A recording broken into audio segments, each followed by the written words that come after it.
எல்லா விஷயத்தையும் பாருங்க, நாங்கள் என்னையும் பொறுமையாக இருந்து தான் நாங்கள் அடைகிறோம். ஆனால் எங்களுக்கு ஒரு பிரச்சனை, ஒரு கடவுள்கிட்ட போனால் உடனே நடக்கணும். இன்றைக்கு புள்ள பிறந்தா பின்னிரன் நடந்துடணும், அப்படி தான் எதிர்பார்க்குறோம். அப்படி எதிர்பார்க்குறதால என்ன செய்யணும், நாங்கள் அதிலிருந்து நாங்கள் விலகிறோம்.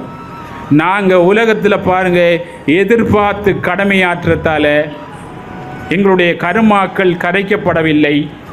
அந்த எதிர்பார்த்த விஷயத்தை பாருங்கள் சந்தோஷமாக அனுபவிக்க முடியாது. ஏன் அப்படி என்று சொன்னால், நாங்கள் எதிர்பார்த்து கடமையாற்றோம்.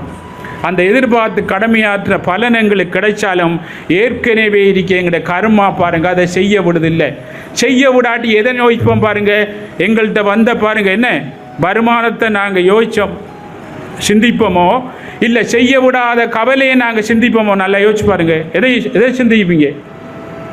கவலையை தான் சிந்திப்பீங்க. கவலையை சிந்திச்சு பாருங்கள், இன்னும் கூட்டி போட்டு இன்னொன்று எதிர்பார்க்குறோம். கடவுளே எனக்கு இன்னும் தந்தா இன்னும் செய்வோம் அப்படின்ற அவரை நம்ம இருப்போம் அந்த காரணமாக. யோசிச்சு பாருங்கள், நல்லா சிந்திச்சு பாருங்கள்.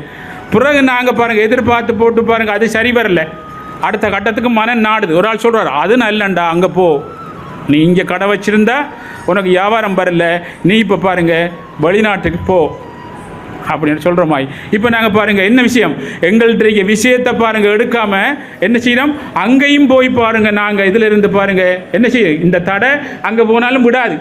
அப்போ என்ன செய்யும் பாருங்கள், இன்னும் நாங்கள் திங்க் பண்ணோடனே நாங்கள் எடுத்த காரியங்கள் எல்லாம் எங்கள் வாழ்க்கையை முழுமையாக எங்களோட குறிக்கோளை வாழ முடியாமல் இன்றைக்கு உலகம் தத்தளித்து கொண்டிருக்கிறதுக்கு காரணம், இன்றைக்கு துன்பம் வறுமை இதுகள் எல்லாம் வாரத்துக்கு என்ன காரணம்டா, இதுதான் காரணம்.